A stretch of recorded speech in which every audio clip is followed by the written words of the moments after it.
So if you've been flying RC for any amount of time, you probably know that most airplanes need some kind of elevator compensation to keep the plane from climbing or diving as soon as you engage the flaps. So I found a way using mixing that you can adjust that while you're flying using the left and right trims that are at the top of a DX9 instead of having to land, make adjustments, and trial and error your way through this thing. So if you've got two open trims or two open sliders or knobs, you can mix this on your radio. As you can see here, our left trim is mixed to our elevator, and I found that if you go to 50%, one click of trim equals 1% of travel on the elevator.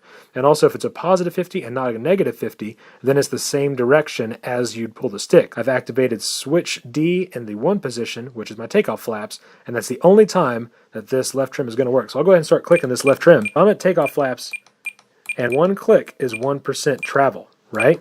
So if I go back to flaps up, elevator went back to 0%, but only takeoff flaps do I have this elevator compensation. I've got to do the same thing for the full flaps, which I've done here in this mix. I'm using my right trim to affect my elevator compensation in full flaps. Right trim to elevator, 50% value, and on my flap switch, but only in full flaps, which is why the number 2 is dark. Check this out. I'm going to go to my full flaps. It'll bounce back to 0 because I haven't messed with my full flap compensation yet. Landing flaps. There it goes. So if I go to right trim, check it out. Sometimes it's a little slow on the read.